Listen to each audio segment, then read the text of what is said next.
Graças a Paz, igreja, boa noite. Estamos em nosso segundo domingo de quarentena, né? O que nos obriga a mais uma vez termos a nossa exposição bíblica pela internet. O que mais importa nesse momento realmente é sermos fiéis à palavra de Deus, como sempre temos tentado ser, e de tal forma que você venha a ser edificado, que você venha a crescer, que você venha a ser cada vez mais parecido com o Senhor Jesus. Esse é o objetivo da pregação. A pregação é o objetivo nos conduzir para um caráter cada vez mais próximo de Cristo. O nosso texto bíblico de hoje se encontra em Tito, tá bem?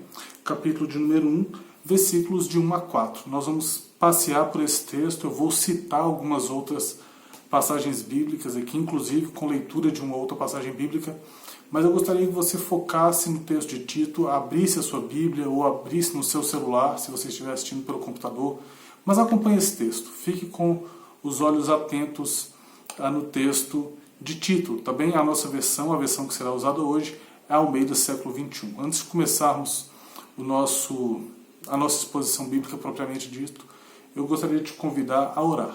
Então, feche seus olhos, vamos falar com Deus por alguns instantes, para que Ele venha a aplicar nos nossos corações as verdades da Sua palavra. Pai bendito, graças te damos, Senhor, te louvamos, Pai, te bendizemos pelo teu cuidado, Pai. Muito obrigado, Senhor, por todos esses momentos que temos passado, Pai. O Senhor conhece todas as coisas, o Senhor conduz todas as coisas.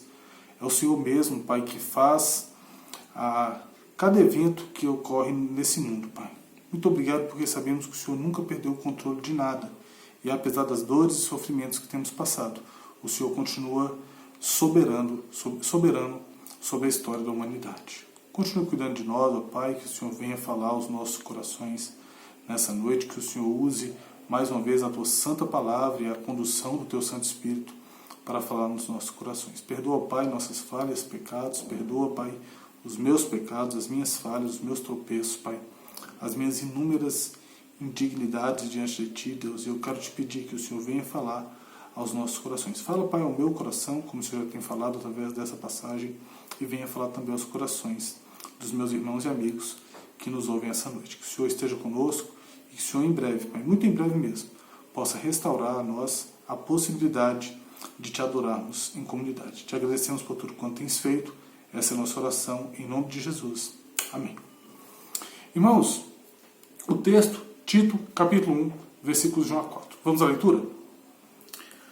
Paulo, servo de Deus e apóstolo de Jesus Cristo, para conduzir os eleitos de Deus à fé e ao pleno conhecimento da verdade que leva à piedade, ou que leva para a piedade, na esperança da vida eterna, a qual Deus, que não pode mentir, prometeu antes dos tempos eternos. E no tempo próprio manifestou a sua palavra, mediante a pregação que me foi confiada, segundo a ordem de Deus, nosso Salvador. A Tito, meu verdadeiro filho na fé, que nos é comum.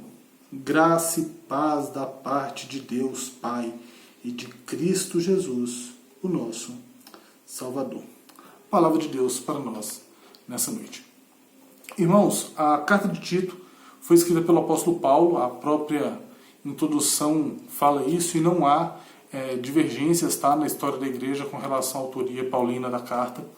Ela foi escrita ali por volta do ano 62, depois de Cristo, e Paulo escreve para um aprendiz seu, para um companheiro de viagem dele, alguém que ele realmente gostava muito. A Tito foi um grande colaborador de Paulo, representou Paulo na região da Dalmácia e nesse momento aqui era o pastor da igreja na cidade de Creta, na ilha, né, de Creta, tá bom? Tito, a gente sabe pouquíssimas coisas dele através da escritura. Uma das coisas que a gente infere através da leitura é que Tito não era um judeu, porque ele não era circuncidado. A gente encontra isso lá no livro de Gálatas, capítulo de número 2, versículo de 1 a 3, quando o pessoal queria circuncidar Tito e Paulo não aceita que isso seja feito, tá bom? Então, Tito ele não era judeu, muito provavelmente não era judeu, tá bem? E era um grandíssimo colaborador do apóstolo Paulo. E Tito estava pastoreando num lugar difícil. É interessante porque Paulo escreve a Timóteo, que é um pastor jovem que está tendo problemas em uma igreja, e ele escreve a Tito também, que é um pastor que está tendo problemas em outra igreja. E é muito interessante isso, porque quando lemos as cartas pastorais, percebemos que pastores têm problemas. Pastores têm problemas porque pessoas são difíceis, assim como pastores são difíceis. Todos somos pecadores. Um retrato muito vívido da situação que Tito encontrava em Creta se encontra no versículo 12 do nosso capítulo 1. Paulo dá um apanhado geral de como é que é o caráter dos cretenses, e ele parte de um escritor da própria ilha. Leia comigo, versículo 12. Um dos seus próprios profetas disse: os cretenses são sempre mentirosos, animais ferozes, glutões preguiçosos. Que retrato! Que lugar para você plantar a igreja. Você vai plantar a igreja, você vai começar um trabalho, você vai assumir um trabalho onde as pessoas são mentirosas, são selvagens, são preguiçosas. É o pior lugar para você começar uma igreja. Assim como a gente vê o início de outras igrejas na palavra de Deus, são difíceis. Mas o que torna difícil esse início de trabalho? O que torna difícil a condução de um grupo de pessoas? É justamente a mentalidade de grupo que o ser humano tem. Quando a gente olha a mentalidade de grupo, e isso é muito estudado na psicologia e também na criminalística, é o quê? É aquilo que você faz quando você está em grupo. Isso é mentalidade de grupo. É aquilo que você só faz quando você está em grupo. Por exemplo, a gente vê depredações de estádios de futebol. A pessoa, se ela estiver sozinha, ela não quebraria um estádio.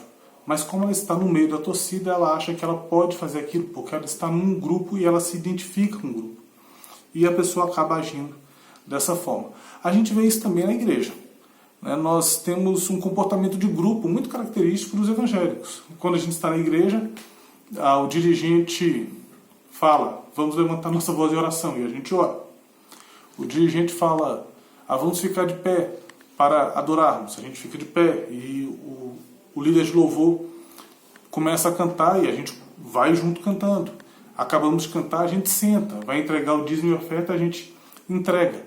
Algo que é muito interessante, que eu já ouvi algumas pessoas falando, é que quando vai entregar o dízimo e oferta, a pessoa espera alguém ir primeiro. Normalmente as pessoas não gostam de ser o primeiro a entregar o dízimo e oferta. Isso é comportamento de grupo, a gente vai pela onda. Outra característica do comportamento de grupo enquanto igreja é que nós sentamos para ouvir a mesma pregação todos os domingos, domingo após domingo. Um pregador sobe ao púlpito, seja o pastor ou um outro pregador, e nós vamos ouvir a mensagem domingo após domingo. Isso é identidade de grupo. Algo que a gente tem que tomar muito cuidado, irmãos, é para que a identidade de grupo ela não sobrepuja, ou seja, não substitua a nossa identidade como indivíduos. E isso acontece. Nós estamos nesse período que não estamos podendo congregar como igreja. Então nós não temos cantado como grupo, nós não temos orado como grupo, nós não temos ouvido a mesma palavra como grupo, nós não temos feito essas coisas enquanto grupo cristão, enquanto comunidade cristã. Mas você tem que continuar praticando isso em casa, porque a sua identidade não está presa ao que o grupo é. O grupo é um grupo de pessoas que têm a mesma mentalidade, os mesmos propósitos, mas você é um indivíduo com características. E é isso que nós vamos ver no texto hoje. O texto ele vai trazer 3 grandes verdades e que você só pode praticar essas verdades a partir do momento que você entende a sua individualidade em Cristo. Se você não entender quem você não vai conseguir praticar essas 3 verdades. E justamente a primeira verdade é saber exatamente quem você é. Quando nós estamos em Cristo, nós recebemos uma nova identidade. Nós devemos abandonar quem nós somos e aderir à identidade de Cristo, ou aderir o caráter de Cristo às nossas vidas. O apóstolo Paulo ele dá esse exemplo a Tito. E ele vai escrevendo para Tito e ele vai mostrando coisas muito práticas na carta que Tito tem que fazer com a liderança da sua igreja, que Tito tem que ensinar a grupos diferentes da sua igreja e que Paulo espera que aquela igreja execute isso, tanto em grupo como individualmente. É muito importante isso, porque quando a gente lê, por exemplo, 1 Coríntios, capítulo 11, versículo de número 1, o apóstolo Paulo diz o seguinte: sede meus imitadores como eu sou de Cristo. O apóstolo Paulo ele não coloca para que as pessoas imitem ele porque ele é bom, mas que as pessoas coloquem a identidade nelas em ser cada vez mais parecidas com Jesus. E esse tem que ser o nosso objetivo. E nós vamos ver algumas verdades aqui hoje. Versículo 1. A parte A do versículo, ela traz as grandes primeiras verdades que nós vamos aprender. E a primeira verdade é quem você é. Nós estamos num tempo em que as pessoas não têm identidade. Nós entramos nas redes sociais, os filtros são sempre os mesmos. Nós entramos nas redes sociais, os assuntos são sempre os mesmos. E as pessoas têm tido uma mentalidade de gado. Principalmente quando a gente pensa em política e religião. Ou a pessoa é isso, ou a pessoa é aquilo, e ela muitas vezes não pensa nisso que ela está sendo, ela simplesmente é, ou porque ela entende que é daquela forma, ou porque ela está sendo manipulada pela mídia. E nós não podemos ser assim, nós devemos saber exatamente quem nós somos, para que possamos viver a plenitude do Evangelho de Jesus. O versículo 1 diz assim: Paulo, servo de Deus e apóstolo de Cristo Jesus. Paulo, ele não abre mão de usar o nome dele. Não é porque estamos em Cristo, ou como diria Martinho Lutero, porque estamos escondidos em Cristo, que perdemos a nossa essência. Eu tenho meu nome, e eu tenho coisas que eu gosto. E eu tenho características que podem sim servir ao reino de Deus. Você tem o seu nome, você tem as suas características, e você tem sim dons e talentos muito específicos para que você possa servir no reino de Deus. Pense comigo. Paulo ele tem características e Pedro tem outras características, mas as características não impediu que esses homens fossem grandes homens de Deus. Você pensa, por exemplo, Martinho Lutero e João Calvino. João Calvino tinha características muito mais refinadas do que Martinho Lutero. Nem por isso impediu que fossem grandes homens de Deus. Deus respeita a sua personalidade. Ele vai te mudar num processo de santificação, transformando aqueles pontos da sua personalidade que são pecaminosos. Por exemplo, se você for arrogante, ou se você for muito bruto com as pessoas, ou se você for uma pessoa com dificuldades relacionais, o Espírito Santo vai transformar isso em você. Se você não consegue ser uma pessoa paciente, se você não consegue ser uma pessoa hospitaleira, todas essas características vão ser trabalhadas durante o processo de santificação, que é a nossa vida. Mas você tem valor naquela característica muito particular sua. Então Paulo começa com o nome dele. Só que o nome dele fica pequeno diante de tudo aquilo que ele é no reino de Deus e não por mérito dele. Olha comigo. Paulo, servo de Deus. Quando nós lemos servo de Deus, a palavrinha, no grego, a palavra doulos, tá? Ela não traz essa ideia que a gente tem de servo. As nossas Bíblias elas foram muito suavizadas na nossa tradução por causa do peso cultural que a palavra escravo trazia. Então usamos servo, mas a tradução literal da palavrinha doulos é sim escravo. E o que é um escravo? Alguém que tem a sua vontade cativa. Paulo, servo de Deus. Paulo, escravo de Deus. E é muito legal quando a gente vê isso em Gálatas, capítulo 2, né? Agora já não vivo mais eu, mas Cristo vive em mim. Você é você, mas porém você não tem a sua própria vontade mais. Você vive uma vontade do reino. Você vive a vontade de Deus para a sua vida. E isso é importante a partir do momento que você encontra Cristo, viver essa vontade. Porque ao lermos o testemunho das Escrituras, nós entendemos que a vontade de Deus ela é boa, ela é perfeita e ela é agradável. E é isso que Ele quer para as nossas vidas. Uma vida de obediência a Ele. O Martinho Lutero tem um livro fantástico chamado Nascido Escravo, em que ele trabalha justamente a ideia da nossa vontade ser cativa à vontade de Deus, ou seja, nós anularmos quem nós somos para que Deus exerça os seus propósitos em nossas vidas. Você tem que entender essa sua identidade, entender quem você é em Deus. Então, primeiramente, você é você mesmo. Você não perde a sua identidade quando você encontra com Cristo. Você não deixa de ser a pessoa importante que você é sobre essa terra e não perde as suas características boas que serão utilizadas na expansão do reino. Segunda coisa, você é alguém que tem a mentalidade presa em Cristo. E você tem que tentar falar como João Batista disse. É importante que ele cresça e eu diminua. E a gente continua caminhando pelo texto.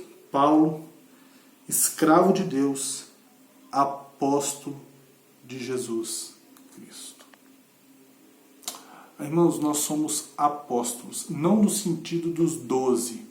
Já ouvi uns pregadores falando, né, que apóstolo bom é apóstolo morto, quando a gente pensa que os verdadeiros apóstolos se encerraram com a morte de João. Mas apóstolo é aquele sentido de alguém que é enviado por Cristo Jesus. Você e eu estamos em uma missão sobre a terra. Nós fomos enviados por Cristo. Jesus, ele nos tira desse mundo, ele nos transforma nele e ele nos devolve para este mundo. A gente vê ele fazendo isso muitas vezes com seus discípulos durante o ministério terreno dele. Quando ele pegava aqueles homens, trazia para perto de si, ensinava a eles verdades eternas, colocava neles os princípios do reino, equipava eles para a missão e então os enviava. E eles podiam sempre voltar onde encontrariam um porto seguro, em Cristo. Nós somos assim. Nós estávamos perdidos nesse mundo. Ele nos tirou do lamaçal do pecado.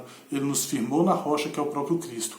Ele nos enche de capacitação para o reino. Ele nos ensina. Ele nos dá dons espirituais. Ele nos dá todo o equipamento necessário para que então façamos conhecidos sobre a terra como enviados dele. E nessa missão de irmos como enviados de Cristo Jesus sobre a terra, nós iremos nos machucar muitas vezes. Mas assim como os discípulos podiam voltar a Cristo, muitas vezes tristes, muitas vezes exultantes, mestre, até os demônios se submetem a nós. Nós podemos voltar a Cristo a qualquer momento, sabendo que Ele nos aguarda para nos abraçar, nos curar, nos consolar das feridas, mais uma vez nos encher, mais uma vez nos capacitar, mais uma vez nos confortar, e então nós prosseguimos como enviados de Cristo, que é o sentido original da palavra apóstolo, alguém que é enviado, um embaixador de Cristo sobre a face da terra. Então a gente tem essa primeira grande parte. Quem você é? Você é um indivíduo salvo em Cristo, você é um escravo de Deus, alguém da vontade cativa, você é um apóstolo no sentido de alguém que é enviado por Deus com uma missão muito clara, saber quem você é e a sua missão no reino. Irmãos, a gente tem visto muitas e muitas pessoas com problemas nas nossas igrejas, pessoas sofrendo de verdade nas nossas igrejas, porque elas não conseguiram entender ainda quem elas são em Jesus. Eu não estou pregando aqui uma vida de vitória, como a gente está acostumado a ver nos pregadores da prosperidade. Mas estou falando uma vida de caminhada com Cristo. Entender quem você era e quem você é hoje. Isso tem se perdido. E parece que quando a gente fica sozinho, que a gente não tem mais aquela comunhão da igreja, a gente não tem mais aquele culto de domingo de manhã, aquele culto de domingo à noite, aquelas reuniões de orações, parece que essa identidade vai se esvaindo se nós não nos pautarmos totalmente na palavra. Nós tenderemos a nos afastar disso aqui e vivermos uma vida medíocre. Esse afastamento social que estamos vivendo, irmãos, é uma grande oportunidade de revermos quem nós somos e revermos o quão eu consigo viver o meu cristianismo e quão profundo consigo vivê-lo sem a comunhão da igreja, sem a comunhão física e local da igreja. Estamos tendo comunhão online, não é a mesma coisa. A gente sabe que não é a mesma coisa, a gente sente falta. A gente sente falta de uma ceia, a gente sente falta de um abraço, a gente sente falta de participar de um evento no salão social da igreja após o culto. Nós sentimos falta disso. Mas mantenha o seu caráter pautado em Cristo. Nós temos visto pessoas sofrendo porque ainda não entenderam a obra de Cristo na vida dela. E quem a obra de Cristo o torna para o reino de Cristo sobre a terra. Se você não entende quem você é, você não pode trabalhar a nossa segunda grande verdade. Primeira grande verdade, quem você é. Segunda grande verdade, qual é a sua missão? Tito, capítulo 1, a parte B do versículo 1 até o versículo 3. para conduzir os eleitos de Deus à fé e ao pleno conhecimento da verdade, que leva à piedade, na esperança da vida eterna, a qual Deus, que não pode mentir, prometeu antes dos tempos, e no tempo próprio manifestou a sua palavra por meio da pregação que me foi confiada, segundo a ordem de Deus, o nosso Salvador. A nossa primeira missão é promover, conduzir, fortalecer a fé dos santos. Conduzir os eleitos de Deus à fé.